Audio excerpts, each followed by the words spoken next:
No vivo e toro la nyo mi ato mi ano mi ofo mi dado mi do gbe na mi kudo gbogbo mi kan jibi mi le to jibi o ase mi amenko le hobi klembe o no me nyawe ni be amega ho do na lo be na re be eto muso na ahwe ye ezwado na bado me awo ezomble zo anto chonre se be la to yo eto so ahwe afa fayo la pole me wa kemi na yin le hobi klembe o no me yare Fafai mi ni dakpo egbe ya enovinu su lesto bro ela na go pia godo la trole wononti amekola na mi la kpo mi le pope kudo jijipea Norbert Douadi fokoku ekulo ayi kudo Yacinthe Kodjo keno mi oni abe ata Bruno Fidelis me sankuto so consider video yo wa ngenge ile so mesha mi na mi pa me leva ameko nya wa o so amape ve kudo alfa maden egbe owa mi agbobo didido ameri ole obono de kuku o de kupa o manto ya ko la so ye de kukua enu la kenda ni bliku la le kore ni kedio no to aton bo la fofo ma la si opa enu do le nyama dia meji dudu are ele sebo nyame sha mi na viowa azoni ko le zo odonu nyame a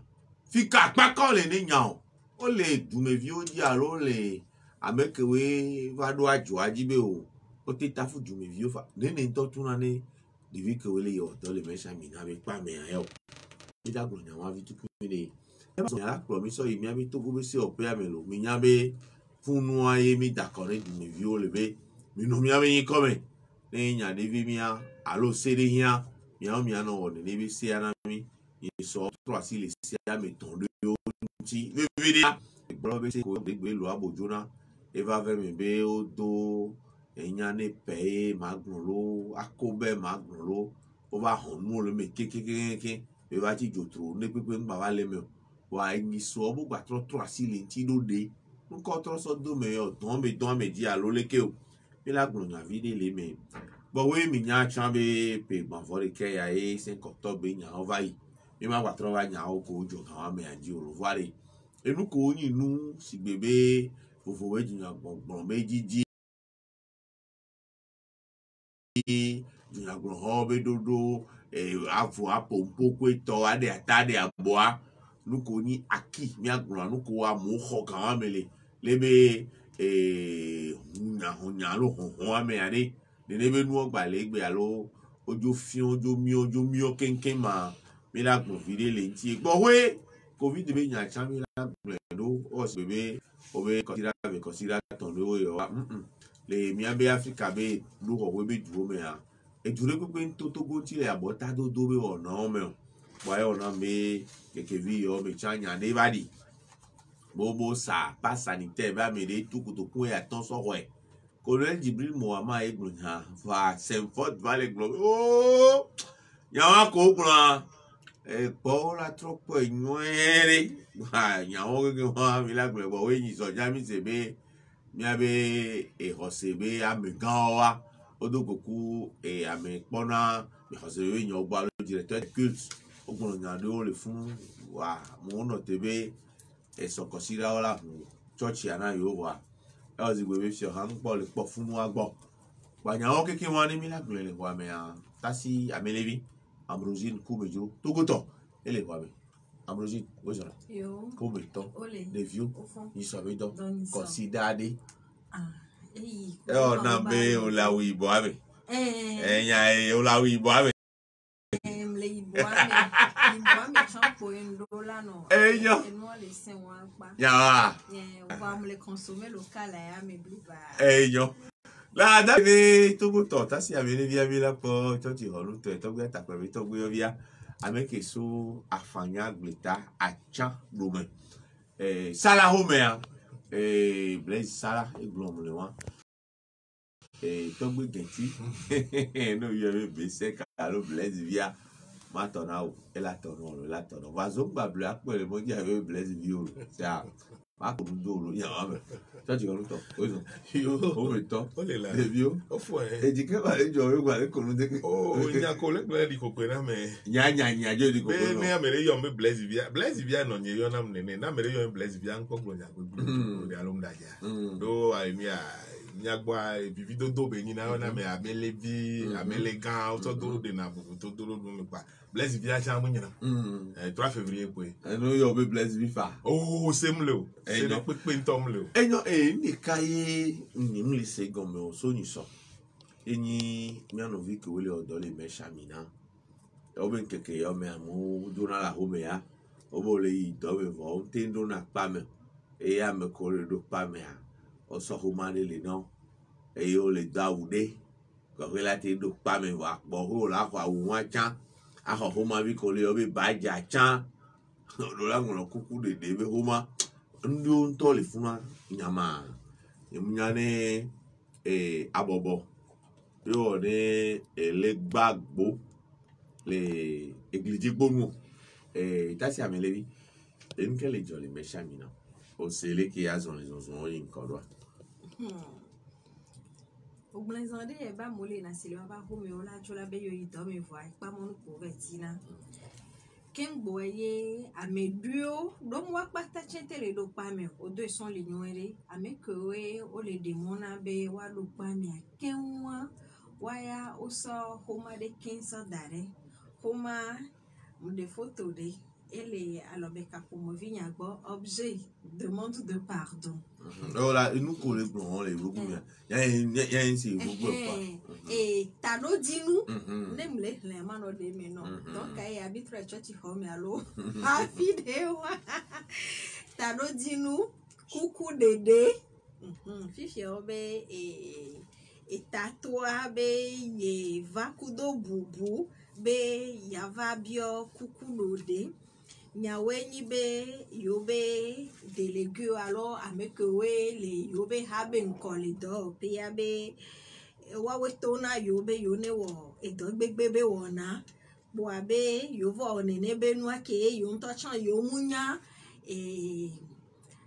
asi hoho alo veve alo grande enu kenti kudo le ke no anyira roa nyira voilà nyira ele ni gravité begle ke la toso nene benu ami wabe yo nto yo mu du ejesio enti abe nu antie yo le to yo be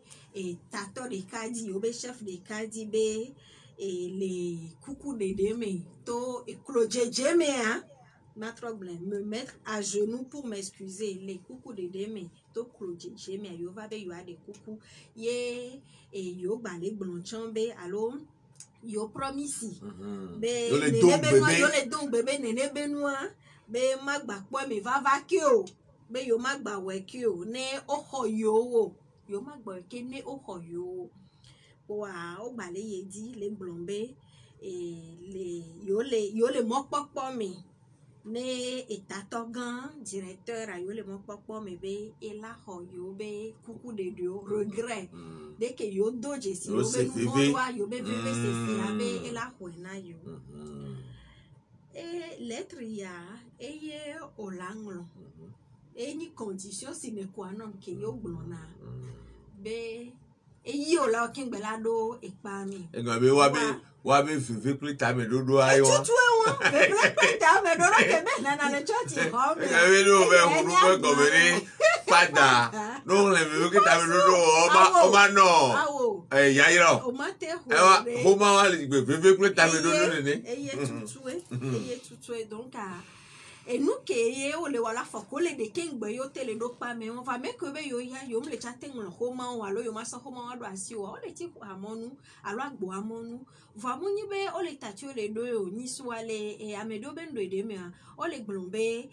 ame que le do pa me ne o lombe a do me o la do a rose no e fion be we a oni edua o to e won voa ende changbale o gbale glombe munyi be de ne se be o so ape veve pleta me dodo wa kinso ya egbon me nyi be o le ja ho ko so ivo o la gba trova awo nu me kuku akpada bere ame ya nto ke be jesi ye do jesi be nu vo ade o la gba te kwedo ajua me fa makwa nene ye mia dado mia novio o le dua ya le amina be do wo pea eye won voa e ha gbogbo do ejesi be afodede won munyo alo e ho ko pona syndicat be pupopo patogboa o titre be ele si bebe o le zian lo vido nkubidina e do to e wan do munyi be wa be e de kole o to aroa de be nyodo de yo conditions de travail am de be nyo o le kwebe veve peta me dodo ya ko so ivoade enu keye wo kaka emi wo dogbegbe wo na de enu ngba le kokwe a de be le jovo ya ele nye remise en question gbogbo de kaka me don to cho glombe e won yo ngba wo ne de o la no aho me do bu la di la wa e gba nyo so do won to abe dignité veve ko do na wa do ka lo de ko lo won to wa do ko edua e la na be e do wa ya o do la nglobe voa e won ajo le ku e do wo to we mai ameke le kolomia be akpadi kloede e nya ya de nyenton be ne va be no bioma be ni ma do no eme lo si be edumi vini ne a ele de funa kolomio pata mi aba ho me a amele ke wona dole ajo won me le funu mi ma te no po ne be nu emi la bonu yi mi abe ju bonu glola be yo ya yo mje si amere pele yo be ko me ya da si jo lo do kubiji no ne a ma blom le se vevento mle se veve onyan kewa mje si miano desia e wona dole funua sans de ne petroa e nu ko sana o mane no chana cuve de no voa no po no acha munye nu de ni won to kele wo dole funua o chana no ba so bituro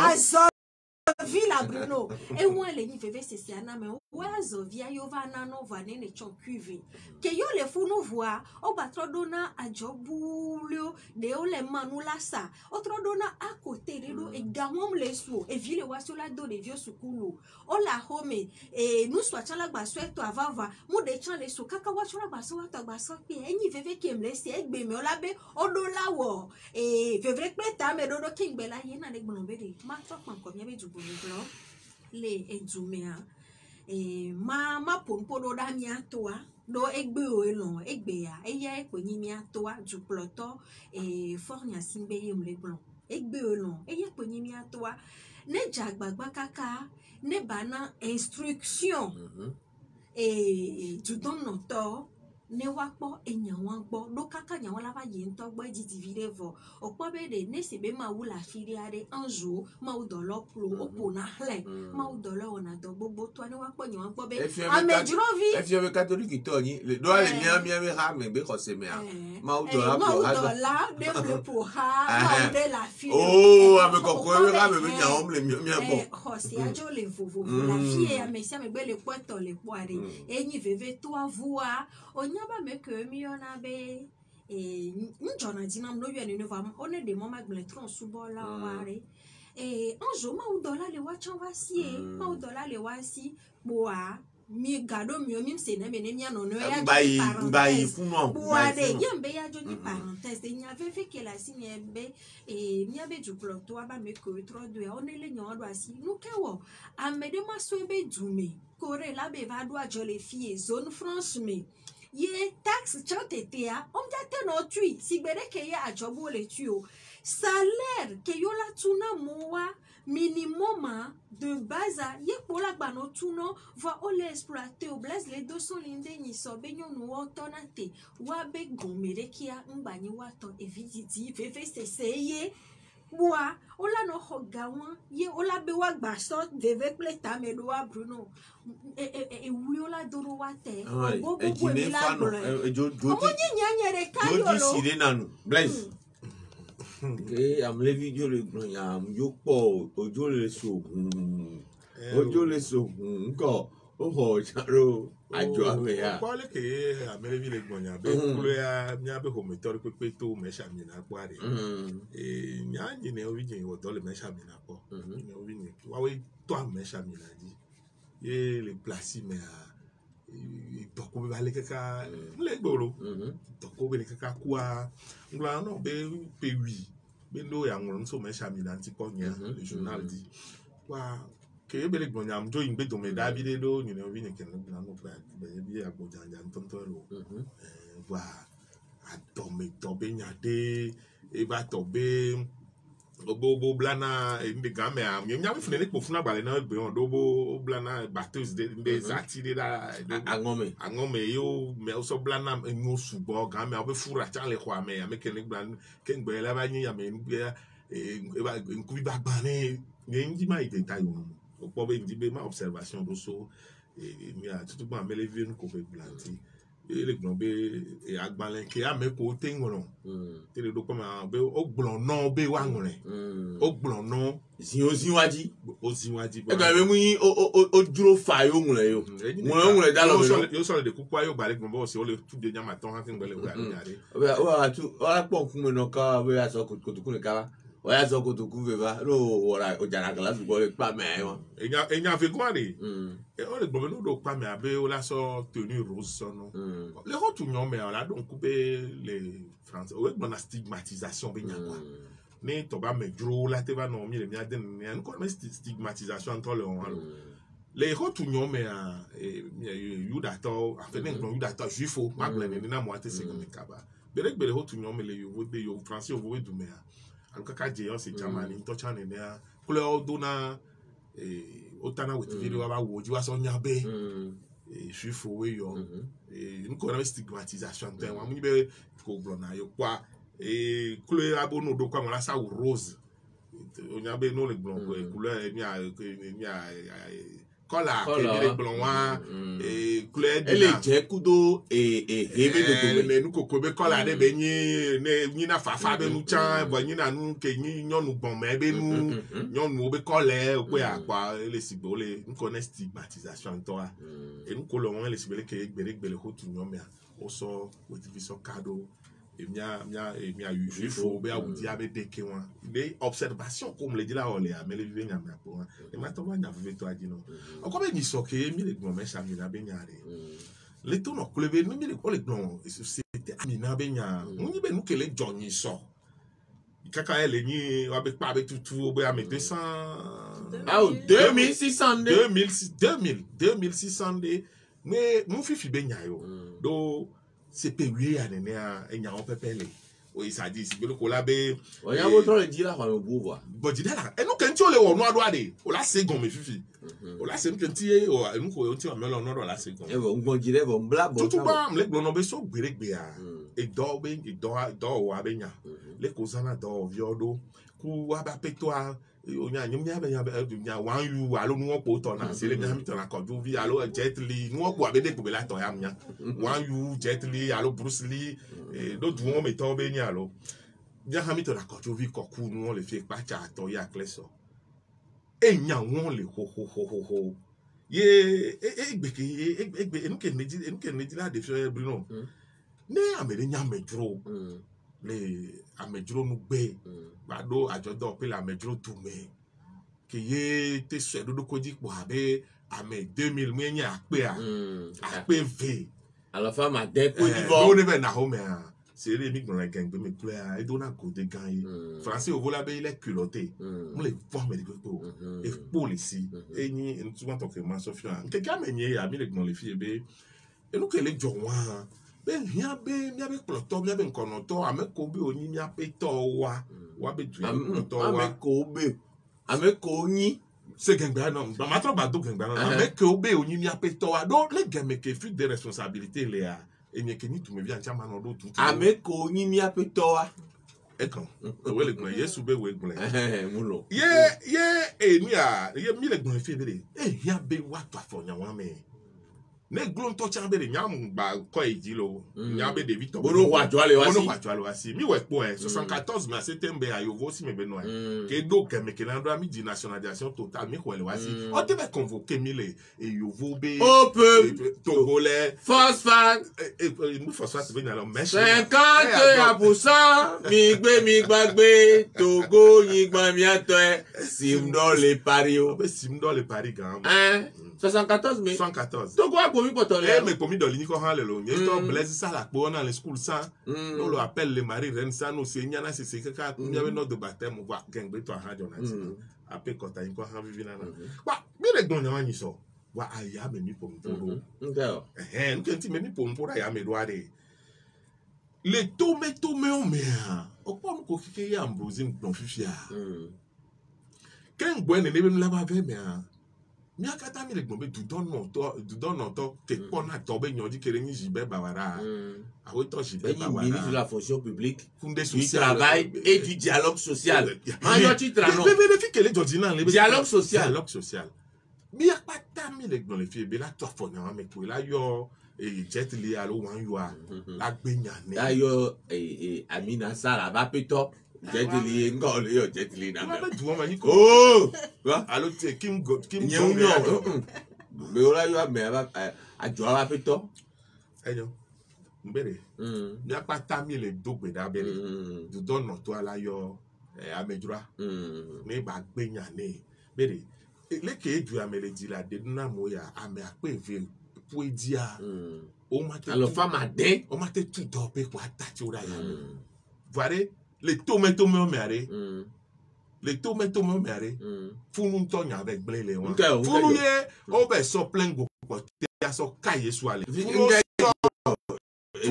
so heavy nu dada so to yesu abadi blé nu kejo no tomato cause aware ne obe nya le jola mi na won do fi kebela doa edo nyam sebe ni sojura mi o be keke vi vendre en gbe va ya ameka jibe ba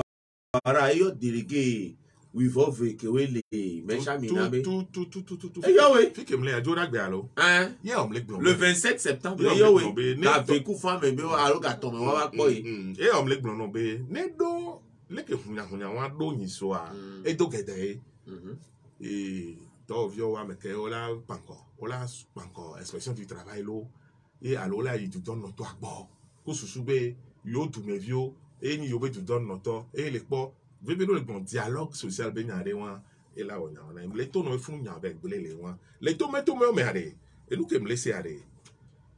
et non que délégué ko le blon a ko to le gododo wan me et me jengle do na me aduklu dudu ngejo banala do abi na be nyare nya be vele la onyan ko la wa le nya dasi kekere le dasi ngana o so nya do asibe ke délégué we vove oa o no be awe no gagluzu tanti akosiwa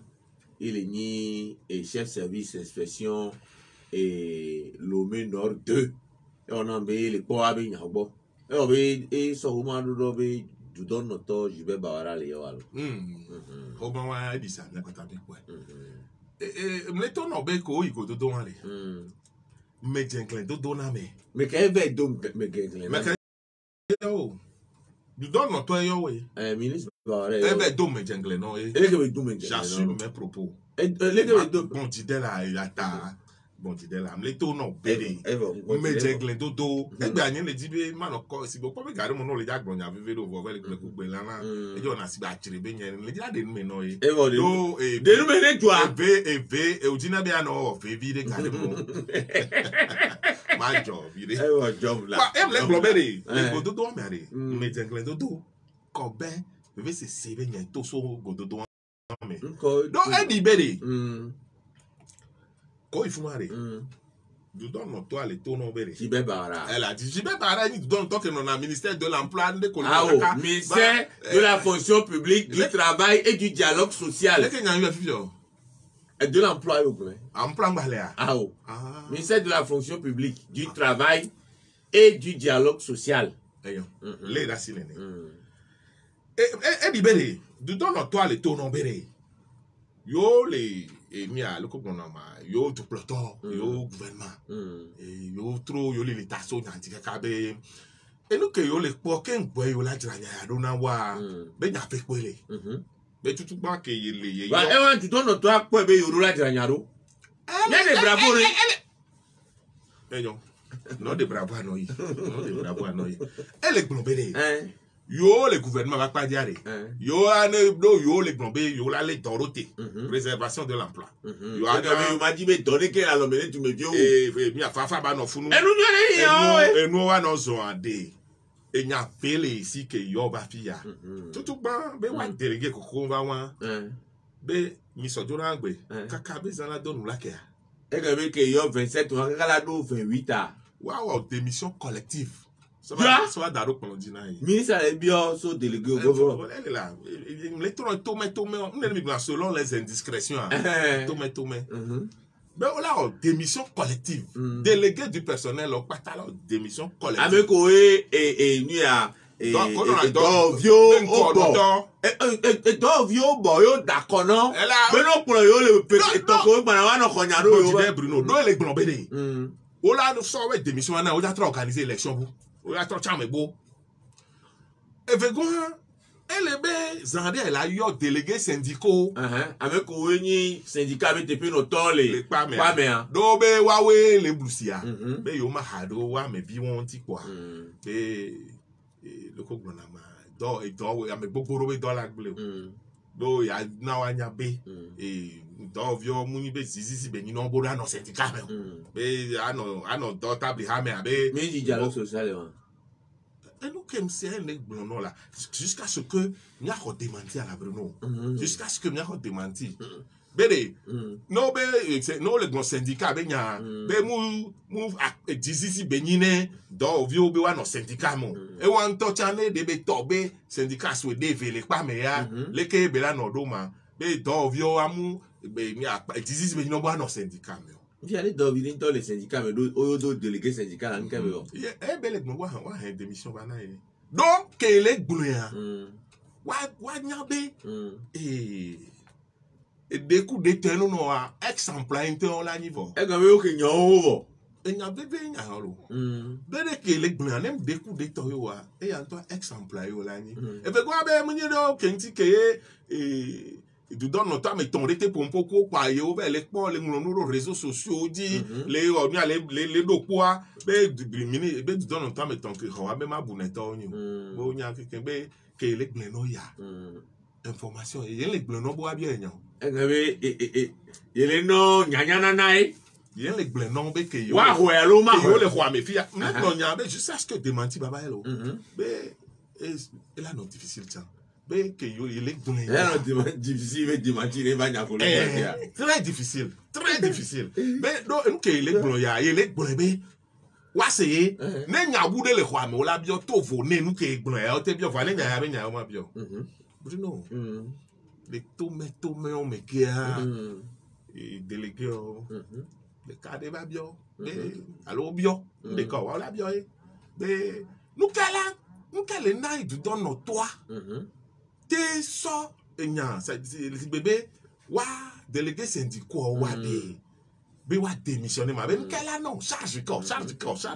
non expression délégué syndicat délégué du personnel mais de charge quel na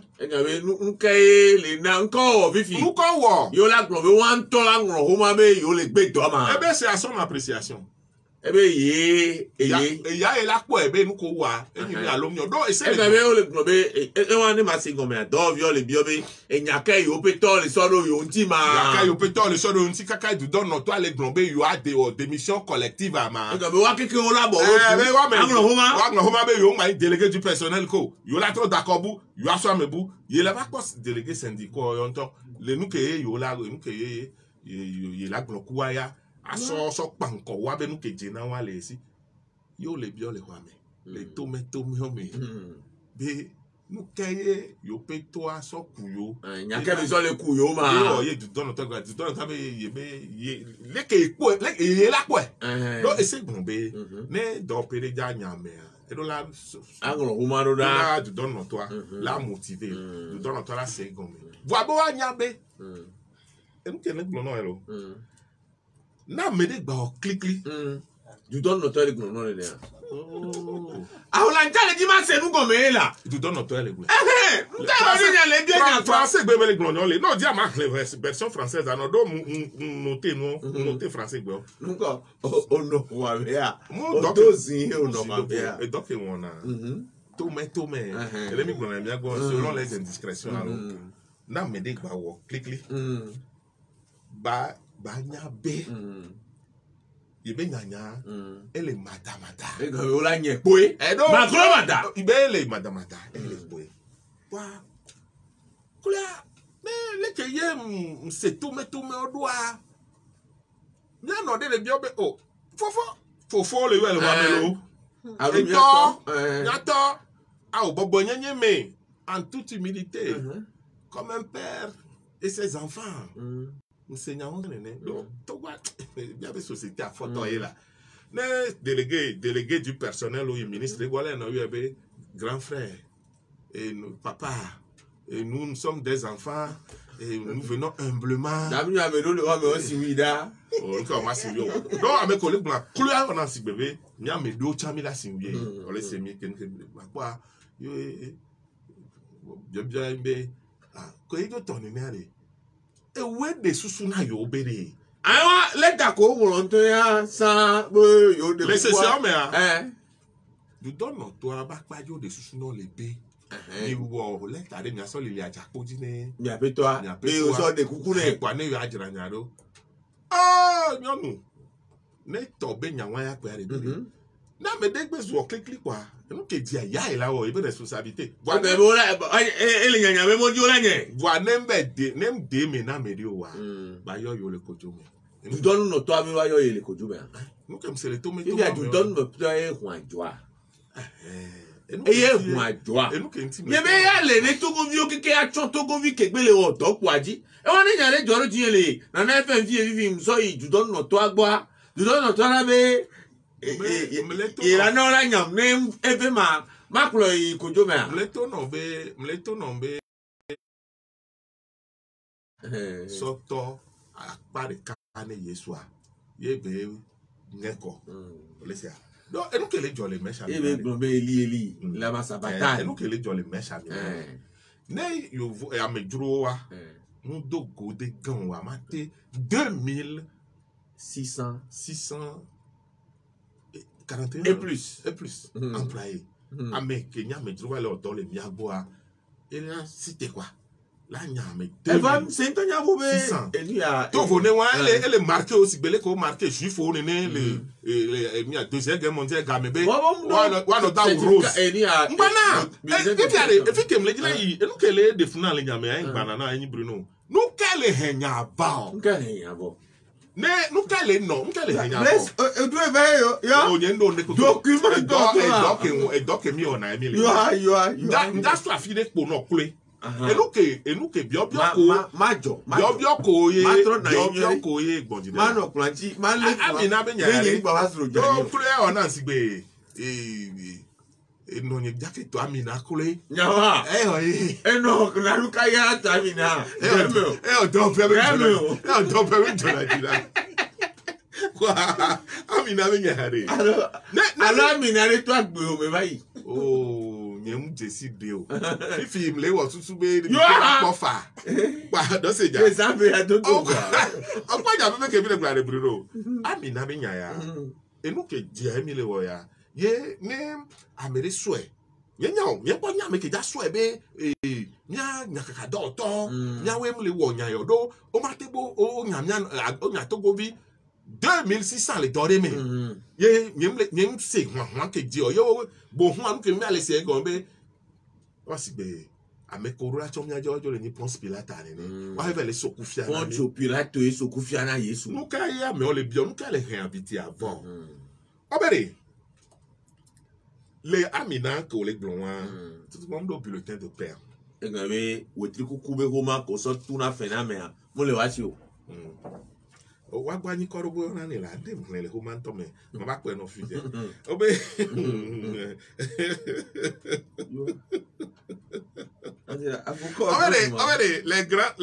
la grande majorité des travailleurs de Amina Togo Sal sont rémunérés à la tâche ou aux pièces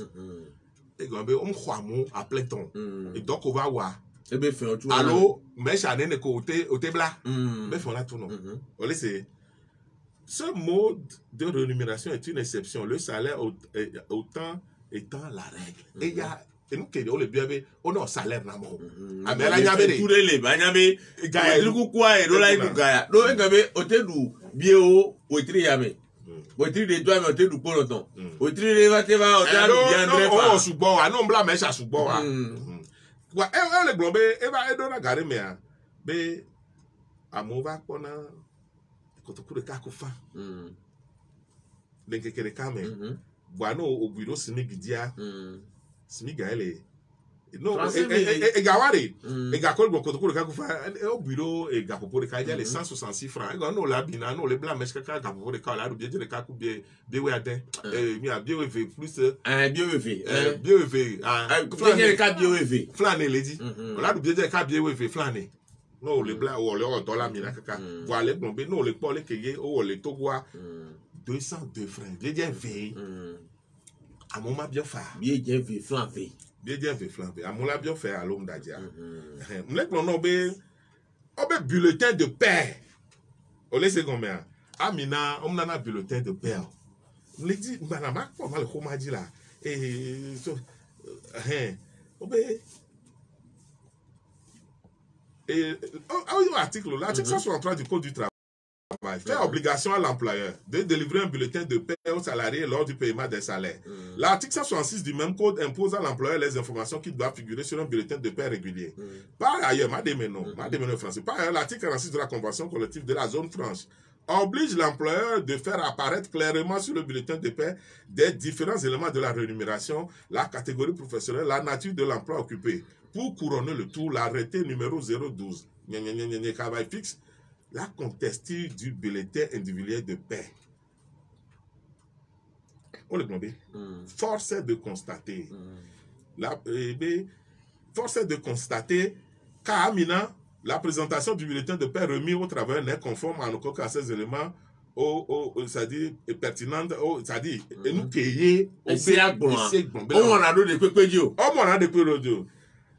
Oh ben, au lieu de bulletin de paie, on a état de contrôle. C'est la Gestapo là-bas. C'est la Gestapo. Bulletin de paie, état de contrôle. C'est la Gestapo. Et on les doit au rose namo. Et on a nos postes. Gestapo a Hitler avec un bébé. Non, on les stigmatisé à mon. On les défaut tout d'amour. On les d'amour. On les d'amour d'abo. Yo le d'amoda boneta ou rosare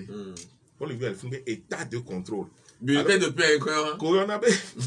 kafla na FM fia bien au cause na mo pataka ba bulletin individuel de paie les kéké alors déjà bulletin individuel de paie ma wa gwa na état de contrôle on m'a bien fait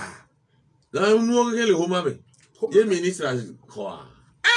non on y aussi te polo grève là mon aussi te polo bio le to no be bio nya kem le to no be ya pe nya chambe ya pe wi va ye yare e nu yo pepe ke mi le gbon e ke po ya me ko nani ga me are o gbon na so do pe ya nti la nu ke o kaka mi le gbon mi le de 2021 me gbe nya 98 le reporter des temps nouveaux ni ba nya numéro ke yo ni ngom so aminanti Egbe 1998 Egbe 2021 mais à mon balai wo bio ko mi o le wo so gawa me donc peke be yin no o le se gombe fifia Amina Sall nka wo yo wado epo nene o nka wa medro do po nene o nka wo ye kenya be do don to aba lo nya wa enyo ya so kwati amelebi o chan considéré kwa bien juli nyawaji do enya ko nya o ke ngwe de nya ndabio be no ve play Doliprane lo paracetamol de banam wa prevana wa tale onglo bebe e gaye plene keye o le wo Amina ba mo ne ni ale no ka woja se play Doliprane lo paracetamol Amina le odole onye mo gbe ode po mle don ko eji no be ne pe Amina chan le odole gaye wona est-ce que o bi on chat d'émission collective gaye tune ega bon e pata poare. Mais nyawo que se vivia ena e kan le dun le tadi. No pratique va na manu tala ba yinya. Attention enda idina ore. Enye munya.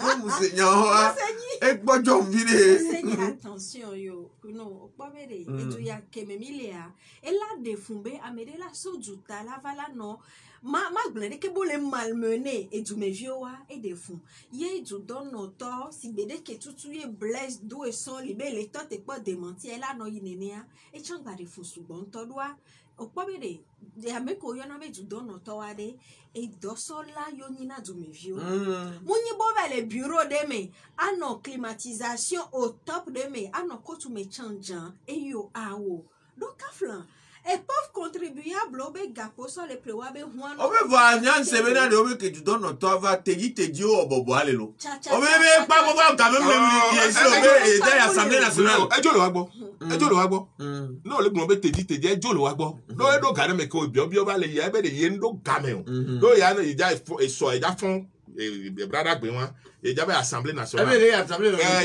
Voilà, il avait l'Assemblée nationale, il a tout le bureau. Là, comment déposer la démission collective? Non, on va déposer démission. On l'a déposé. On m'a même déposé démission collective les Nyawameo. Au point B, et nous, le ministre prendra ses responsabilités. Ses responsabilités. Au point B, Améon Fifia, Wabe droit du travail. Au Mounio, voyez que balé, non, bavé, nya test ou on chande, au bahaboa, avant non, et c'est nya benya blonwa.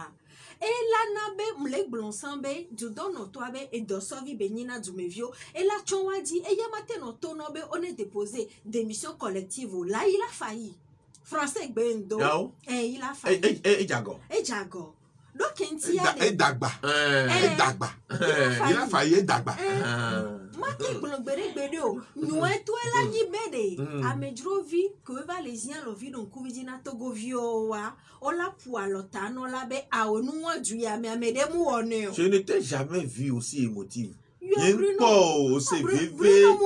Bruno, je suis très émotive. C'est pas que tu étais une personne à fleur de peau. C'est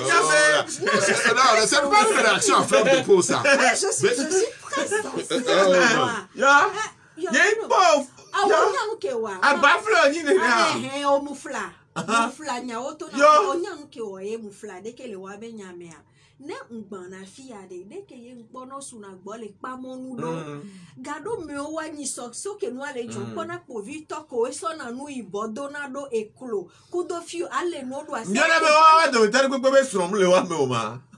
Ela na nye. Wala ko me tari gbe le abo me wa. Ntono ba janvier ala no funu bureau de ya kokoko la na ekpo ade ala be ye soro de pe me funu a ela na kekeke de ke gbono do e na be if no soro na ba tro e pusro ale ko la wero awode ola no gblon be mu ni yo nto yo soro tututu po yo le o de be le ni wa hun lo abe do vile unta no ko se be yo soro yo le tumo na ni ni o de alo la be chéri do di la zande ya ola pota na nyoko la 4 no ido amela voi chéri won ko le gblon e divino mi la hia me soja de ne bele kaka bele no amina be e pamonu la doa boga la be amo do vion bave odo e nom le gblombe mi abe di dudua ne glogo doa mi anoa mi abe tu dono to tutu gban ne wo siasia e nyawo wa régler ne okpa be keke o me o le de si oto ne senyola de tobe désormais dorénavant les togo bani bandi ne ajo de va be ye les zones franches mais deke be la de ason ya ne wa Zericado, Nyawenyi be le watchan wa ba home. Ese obe no toke na we osio. Yembe nyawenyi be le wa pata wa ba home. Amele wo dole amina le funu tamyo komba dono puro gbese agbebe yo adunu wa. E no le bonu le. Fifiare, ni so wa obe ju dono to agbobe ka be mu le si obe e do bobo ide Assemblée nationale. Jo le wa gbo la kware gba tro se le nko la lo si nyaro ji be se nya ke ma kun awe la kun ga mem le si oju nyagbe nene ga mem le si oju de Assemblée nationale ba na be Assemblée nationale no wa to le Assemblée nationale en keke bi yo o to asi le se de onti o kwa asi que ti o to mi jeje Assemblée nationale mi pro du dono to adore de bi Assemblée nationale. Non, gamez-vous la signe. Eh, Midjo Mesha Minave Nyamaji Gamemu la signe au Madio Assemblée nationale. Ya Mesha Minave Nyakonya no Klengbelo. Mais Nyam y Assemblée nationale. Non, Mesh couleur numéro 1 ben Yang Blanc, Yang Mesh couleur numéro 2. Il y a Assemblée nationale. Assemblée nationale. Moi, toi, dis ça, Gomé, à Ici, Assemblée nationale, à Nice. Autre, c'est les CDO qui sont pour Akpa et Tondrio, que les ni et Bololo, et Vegon les ni et Nto, mais Béako. Que we ole dalo décentralisation ko dava ya décentralisation kaka mi va do mero egbea de ke yo lo kaka ni wa be do wa wate we e nyue de ya do kwado jesibe ku hedu o le no wantia de ko la wo kaka wa fasile wa be do wantia e chan e ogble e na be o to asile e se wan chanti ogbale gbon akodada benya akodada mi onto mi nyabe ne sebe ola kingbe wa yakoda pea esede yodo na anyi ola po amekwele yakoda pea kudo nukola na alo amerebe ko veda kwa o jeudi recours nous quelqu'un eye benya ye ogloni sole ese opea mepoa ma glombe du don noto ki pona togobe flime mama benyo boa ministre Paya Boa Boupesi, Paya Doa Boupesi. Donc, pas Yorelo. Gérard. Awo. Mbede. Paya Doa Boupesi. Matoué die ouais non avait Gérard. Mais à coup de Hamenya. Oh, voit qu'un quoi John. Et on l'a eu. Oh, awo de. Mais qu'on a Gérard né à on y on les très. On les a on je suis très jeune. Donc, il y avait du don non toi. Gérard Paya Doa Boupesi chan et non funu. Et yen toi veno et c'est PAME non député au Benkou mais quoi. TPAME ton et on s'y est les blancs. Au blanc code électoral benya. Donc, on tombe y avait na accord d'adaye les bagmana qui mi les jawe.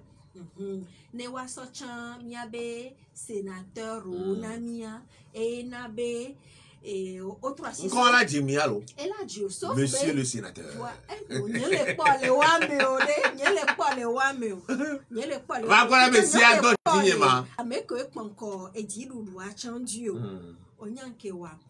ke yo to asile ne nebe sianti a odun kwa be ko jiru lu arobe eji abene yo da kwa be amedi o ba pona edo jesibe otafuyo dekola o kakane enu gome sese ateva nono wa mema eni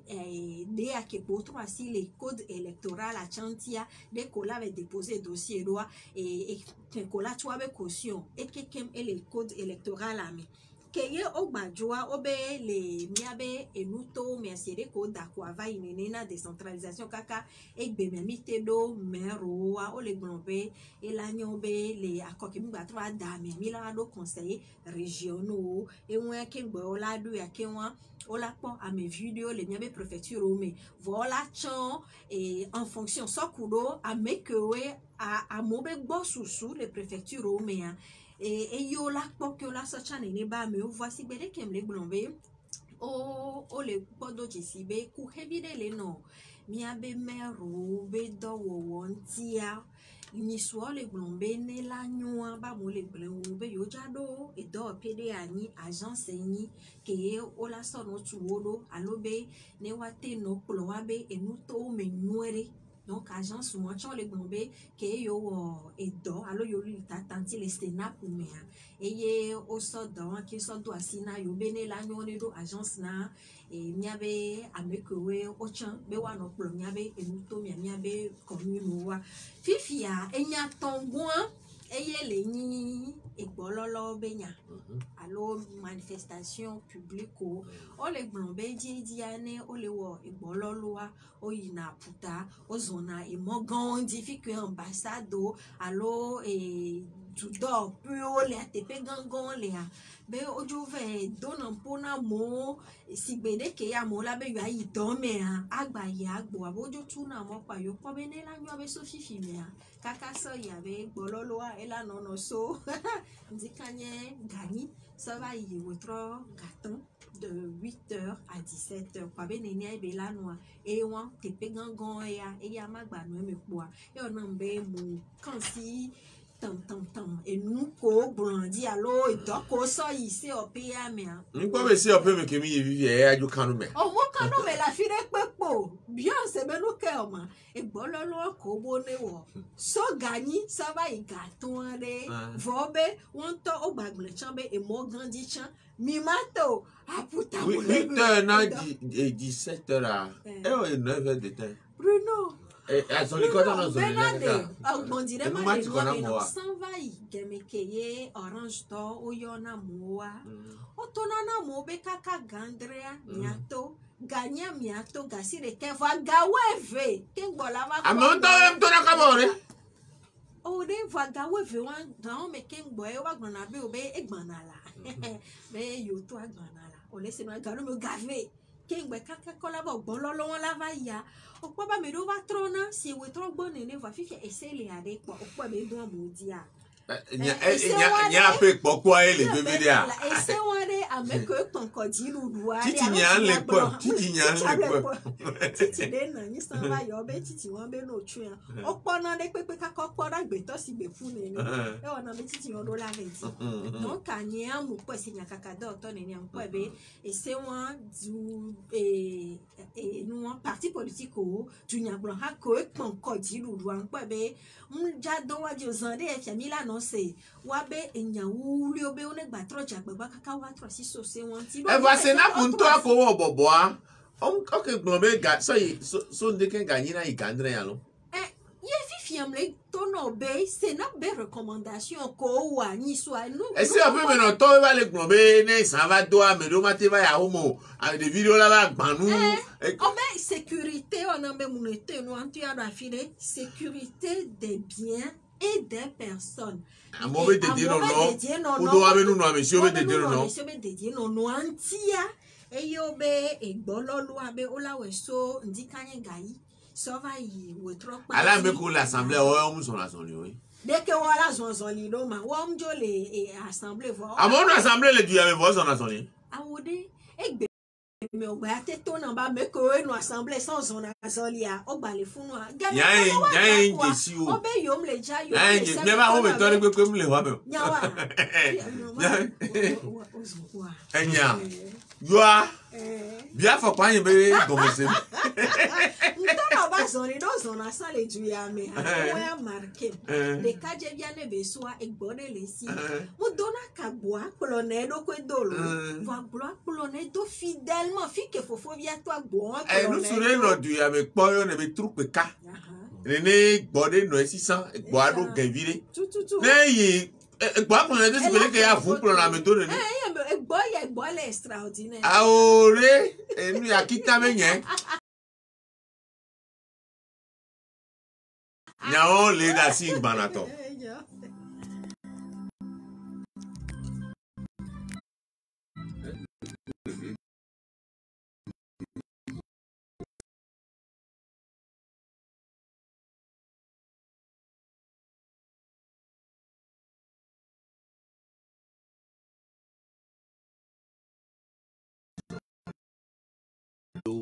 Kandu kakave ko. Ede no amenwere.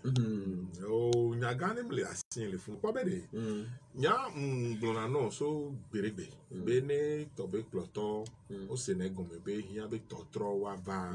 Adi nécessité des réformes c'est le français vous be. America pe hia ba no tutu kengo wa we. Ne gemo be awe. Yo lo no to bu ma pe do nti ameko panko ko mi na opposition ba be o ne ba pe do nti o ya me o proposition ba. Alo gemo da to mani zele kamero on to gbe yo nda ye o ye alo amero iko kabaro garambo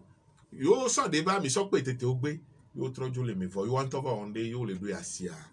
ni nya ki na ma play no ro o le se na kene gbe do mse nko ka mele bi blo wa be nya yo keke wa examen périodique universel me o po me ni diru do ale dire o mu nya mo ke mi a ministry mo yi na lo aha le général oui no e o donoda non c'est bien alors c'est tourné avec maître a bezunu ha ide po aha e ka ba yi o ma du ke nya le glare e amedi mpo na gbinu ne eso be ba inu godo o po gbinu nous c'est pour notre les gamins soja nous godo quoi là nous godo bah et nous que il y a mêlé vite bah nos soko de l'électorat fifidia de race soko pan ko di do et nya le wasi soko so enti les cafino les on les analyser on dotago on quoi ta idi oh c'est bien c'est en comparaison de carrément ils sont mais lo e nya on les là be no so di hebe tudo wa ne fi america le a pona aya ko da tofi ayo pona e mi a se o pimi na tofi ba no baba ni hebe tu me a fika me ame wile a pona de ka enu oni maso le nya kata mi nya be nya wo ni ne o di turu le bo wa e be kwa liberté de manifestation et vous pourquoi aso de ele la kodi gamelentia yo la be obe mia knap o million malo CNAP coordination concertation nationale des acteurs politiques bien dachane ba ba sur concertation nationale des acteurs politiques et de comment là non élargi aux membres du comité central. Bureau politique carré quoi. Vous les associations nous mais gabe non anu on tia. Yo la no promoter te di gade alo gani oba. Abenade amedo yo le a. Kiabe yo no omle tamle omle junya glo ha lo aso so. No me ayi wa bi to me ola yi wa bi to me. Fafare. No me ya gba po ba ko me onu gbo wa fafare. Amere gba do me je clean no bi o. Opo problématique mi a posé na ni bele. Ne game ki amoso bololo be nu officiellement je wa o be bi ona gbe. O le se. Bololo bu chale ka mo bi ona gbe o. Ya. Oh, tu me viens spontané hein. Spontané au lait. Et on me globé non. Spontané le quoi. Que Fiji pirate les et Carrefour gangan. Fiji pirate ni quoi. Ça j'avais un coup de temps ko. Mo ni soko datu ni ko be no vi wan ni so le. Elom vi. Le va gbonya gare me. O datu de vi wan ke ni ko mi qu'est-ce national de les présidences me dit les filles que du toi non que mi suppose que mi caro di be nya fi que yo ton pas do le mariage ko na wa ko selve do pe qu'est-ce national de sécurité c'est ça le Lonato we do pe GTA we do pe université le fond bon we pa go do la moi go do la pa au tiers moi go do virer la pa du don no pe do ko la pa du ploteur we do pe ya gbon le lo me gbe a fi que yo ton pas do we wan fún no wu de bi wan le ni so dispositif ko le onde nke pirate le a et de kaje vi wan ke so ne mi afite ni ko mi be dun la afite be pe na rotasianti le na be na mi zuzu ni so on a do wan de bi on a do wan fo gbon na give me on a do ku tasia to na fufin pa pe na ronti so na hala mi on datu ni so point ni le ko ne ma fi ko le gbon wan quelle opération vigipirate fi ko ton pas do lo amelo ye om le gbon les manifestations spontanées là-bas on parle le Guinée ni soir on parle le Guinée ni soir dans blonde on parle que toka je vous doit mais di tumbua que trop de ya quoi on comme que toi que toka je vous doit mais tumbu on peut il y a des manifestations spontanées oh adje ouais la Guinée c'est la Guinée. Le Togo c'est le 228 228 fator le Guinée Conakry ni soirée que tomba toka gagne de vous dans mais des tumbu contre kusiaba que au devant du père ya lo et London pour le temps glonande be o le kide et pour les semaines ya mais et ba pour les semaines que plein doit mais vous voyez l'autre dans la divan c'est là yem d'accord yem d'accord yem non do c'est là on glona be pour Tobi fait on est tadi là c'est là nous on glona be pour le Bénin ni so système à qui là ça fait là qui a ça fait là la clé là qui est ngati bébé là clé de qui on veut qui a pour le Bénin ni so et va pour le Ghana. Donc, à suite, non, est-ce que il y a un pas venir pour 12, 13, alors 14, 15, la fille de Kogla, mais qui a zon. Et on est pour ne pas que Guinée vienne en les blancs. Mais que ton cas de photo en Betumboua, que ton aide y a l'eau. Fifiari, et bien, plomé, si on a du raconteur, notre va des menamido, et puis après, les cas faciles de blasser les Kéméens. Ah, mais ami, quand on y est, les cas de Via Bojan. Donc, le 5 octobre, on a palais de la justice. Et nous, on a un général Maouli Plimi, Amei, et ni ministre de l'Intérieur, grand même. et bien donc puis après quand justice a fille mi to kaka gbo mi gbo wa ya home a et to lo ku do vienya quand même oh le métro Zoazizo bo yobe et forum hebdo et na yi quand même et de cadre ville et nous soulé no funu yi chicha et quand vite dans ito et au titre nous avait vendredi wa accompagno kulu ne va me on a pétonne ouais et donc on a même nom de plus meni comme il vit dans ito comme il vit dans ito avec un toto ni homa be ni aga monsieur aga wa be mi chami sinvire nous yave oh mu donc ko mi on a couler du golf accompagno to grand mais au vendredi nous au tanu et commissariat do premier arrondissement troisième arrondissement grand mais oh biso car commissariat que non besito gbe o to eso ai po funu a so ado fio se gbe mi o me na me ani sanu amba bona ameko le do ho funu me am ba ona tukara ku o ma kwa egbe ale 5 octobre ale ebi akiu ma soja ale quoi mere ole bien baki le kade ya ke pe mi pe ni nu pomile la si le nya me gbe ni multipartisme asoso dunya glo ho ba subo e ya ke dunya glo ho subo e vika bele de Togo ale ke bele de na mi la multiplicité des partis mon tata ni no be o pa si gba me ko dana luido a na mi le dadi e we le duadi aji kaka fo ba so agbo so bla gba to agbo bubla ro nkan ni gba so agbo bubla ro nkan ni o de ka amo dane do mu eto amene be nyina le maja e puis ale mi me ve pe ide a me va di le va di mi le da ora do pion me nyi yo black boy me ve do nko na mo wa ya mo dadi kaka ba ti agbo agon ma no mo agbo wa adi angba so no lo ko mi le di wa kaka no no mo agbo adi am so no dem kele jolly to go anwe amelo to agbo no to agbo no ko be de jolo no be nya be yibere you agbo ha gbogbo ko le ju ame yo cha mu yan eyan bo atrava o seriare ni you agbo wa so regrouper Bruno enya wa cha c'est un faux problème bien ben kanti ma amo su gbogbo na so le be no le gbon be république démocrate o pe l'Amérique parti communiste l'Amérique lo amo yan yo no su bo ensemble e gbe na ni sigbe bo la be ame yo ni socialiste o la po igbe ale France on avait Ameloni parti de gauche, parti de droite, Ameloni centriste. Au quoi? Les partis vous voir courant on y quoi. Les midos courant à 3 grands courants. Nous que les trouver des faux problèmes, bah non situation normale, non comparé aux situations anormales. Et donc les blancs c'est des pays de tradition démocratique. Non, les blonds républicains, à moi les Américains fidèles béni républicains, les sauts d'hommes et on a des galets. Et cotisation. D'autres parties. Donc, au final, on a des fiatés de garder à Haria. A orisa que Emile Togo de cas, du Clola de cas, du Nyagloha de cas, et les Niasi. Multipartisme, mais il y a mis les grands fifi. Ah, gamme, il y a des gars. Des gars, mais il y a. Fifi, il y a. Il y a. Fifi are everyone collect blanc to gwa no so no nya ngu ga me vide hlen nya be duna blanc ha ho do be manifesto wa pata parti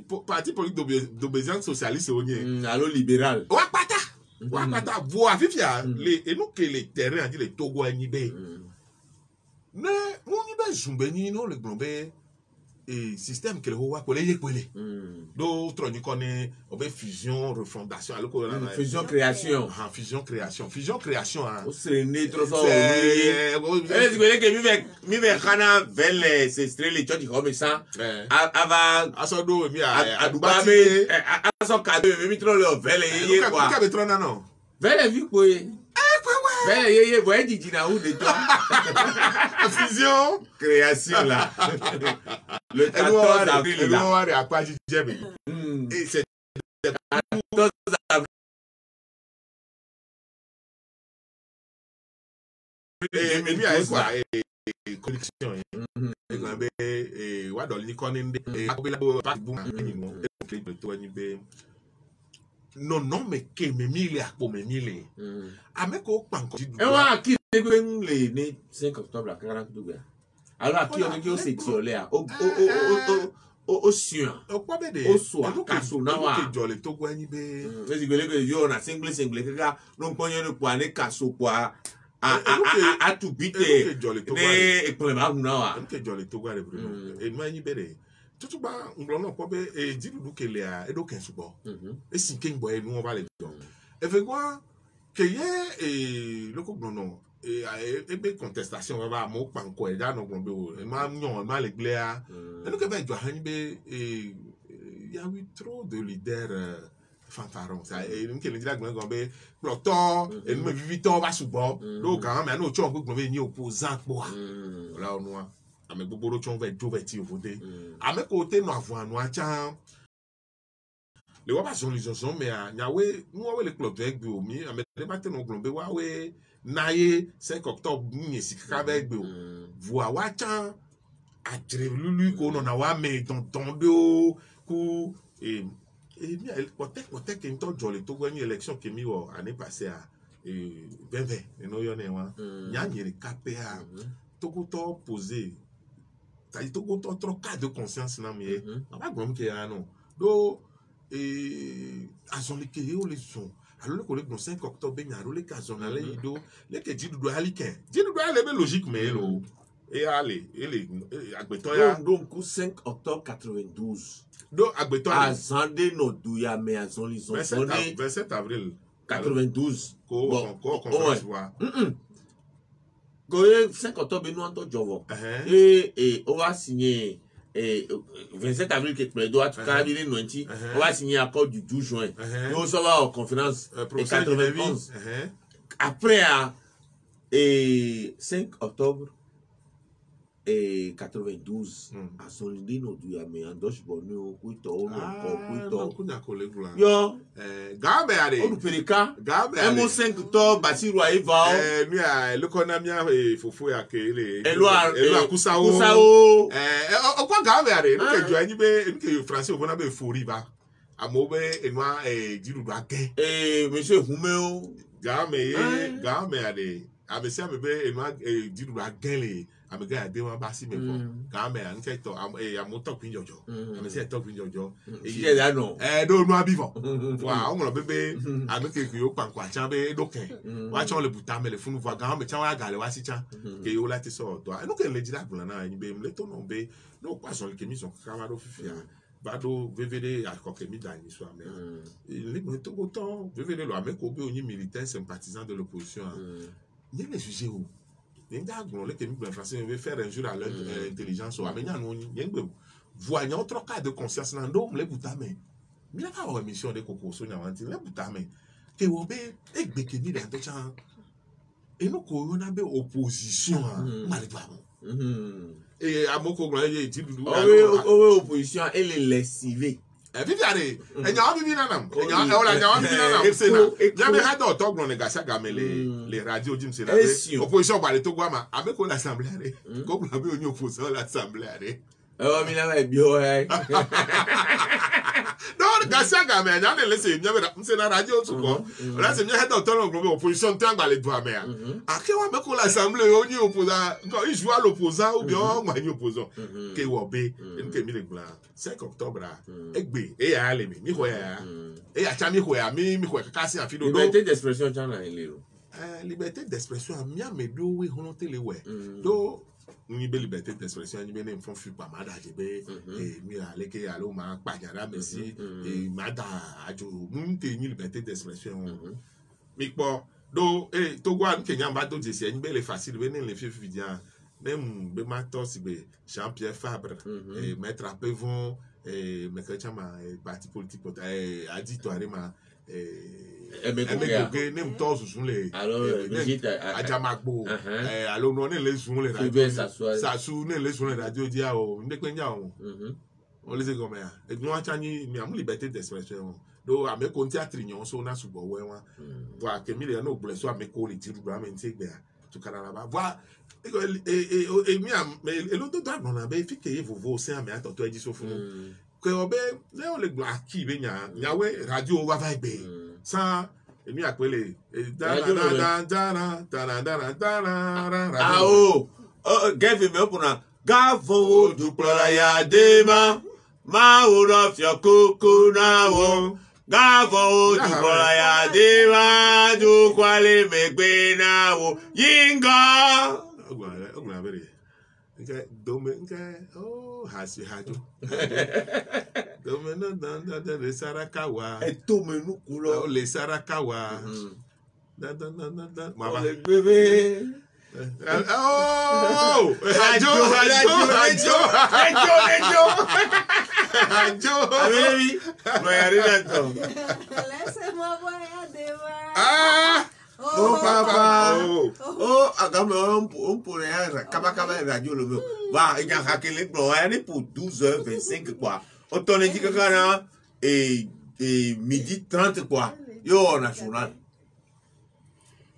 Niabe politique ya lo sibere ke maglobe 5 octobre. No ka be tati darena mima. Ntati e moi dodo rekpe dare ka. Yo la no radio belan pour boire. Oh, nyawe ni be etro. No ka wo ye betro. Muni ekbeke mile ekbea. Yemi no soke va yore. Les choses changent et nous les trop les. Et il le globe 5 octobre. C'est nous badien yonia. Les choses changent, nous devons vivre avec notre temps. Et moi, tout, et moi. Donc, nesi bébé, nous kema, et nous gardons comme nanyo, oube, tikan, et y'a pour hériter les 5 octobre, mais à même que les avouants vont be mounibe, et Junia Blonha, Wasubawa no Togoa Yovoa, démocratie, vovo Junia Blonha, balike, et nous wantier, oh, wabe talo di noa gawa me kapoko wa me e won voa e ona mbe egbea amedun gbale wa me ameko gbale acha o la zoge le ku edo dae donc a eyan gbogbo de le opposition to di o la gbon e do gbogbo de cha le wadi yo la wo alebe démocratie aya e ya le liken vivo ni anye matin gblo démocratie le to gwa kaka e enu ejura mesia melo enu kamere la te wo bela noa ye bela o la te wo vola te be klinu beye e do agba poto le mianti kekwe donc a e do gbogbo de gba le jonya gbon ho chon di diru duwa nyawe Blaise Blenzari abe wa be do yo le wo ils sont dans leur rôle miawe ke kpanku ya de miawe la di stratégie ne mi kaka va mi anto mi subo kaka be mi apata mi le glonya de ka voix tellement mi subo mi tele non du fiche na mere troto be y avait ore ki ade mi la te so agone a idéal à tamnyo wakela kenyo wani be wajagbagba kaka wapata wanya franki diyo le bon et puis allez mi do le fún covid-19 be nyare jan le miaji enyi be ni so am le cd le ni be africa be toro be du me a to go ni duke ya mo le si abota le suboso do no so ame alo fali kale to gwa obe we viro alo faji alo we ton alo faji o ten si abota bo puis que a filo le a puis le cas le po a filo le a vipe o le po alo faji on a meto ko le jawo walo togo le jagbagbe de ke togo matin jagbagba ni on dit dona me a e va no nya bon ila jagbagba boy ne mi on to mi abe jobo nglo le ke le do fo woni na me hello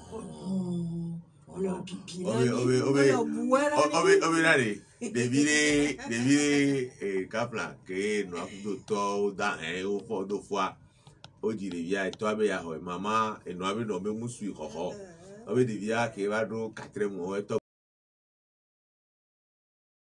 vundi kwa e o pro devia ine to afofo me ne ten covid lo ka devia to ade titi le ku me ko be mais t'es connu et maman zika mais pour bon gros mena bevu on le boli pe no pour vie on va nommer t'es connu on va le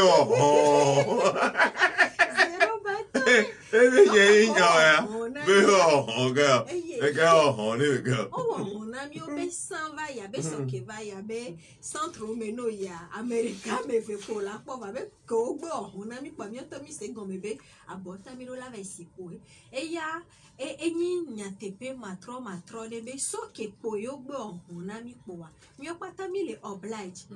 amede le wo tata de ni som le lembe mudo nuswa ta flacha me ke be nyele gbon be yen to homa de pepe mlesio voyez dit mais il y avait un roman, il y avait un carte nationale d'identité. Il y a juste ya bota kengo et y a obefi kebe homa vidu me vini be homa de ma y be carte nationale d'identité à de ma même les si obe y jave obe ya si bota onye y bejo kebejo be y be carte d'identité ne ya 300 si bota obe unpo ebe na fia kengo la do me bota la si oma be va so me kenso de obe ne trouve di procuration a me di be trouve di ame abe ya yem le kando bota si be nya wan to change kwa e fo amea e ti be ku hia menene e tro un service to le site du le be klobototo ame nya ne gbe o me fia e kwata na e do kwedo asi un kaka kwenyi c'est pour dire be fifi a quoi c'est ma bota si e o e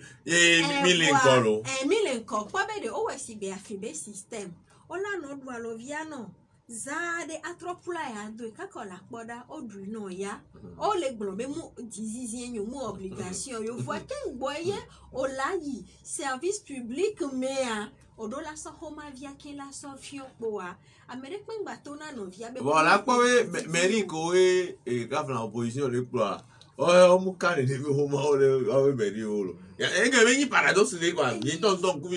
les portes qui nous sortent, il y a des Amérique qui mais opposition les fous on carreau on les fous avec balova et moi et les si bébé et opposition battre les non et on chame voir nous colla pas de jesi ni be wabe on va boire témoignage on blebe covid-19 abe ele tout les amobe a montone jai watch on trop agent de sensibilisation au potolo na mo voine gbeme on va ka homo wa e gan be diru do ba fo kebele dia o mule enu popo de ka me kudo diru do nu kenje ma gbran e won covid le ha ça covid le ha amere pour ero ba oh même toi me le vaccination suis pas on va aller aya me hu couleur les sarakawa to me nu couleur les gbeme gamna o don kube amero so c'était un betobe qu'on voit que so na gabe na wa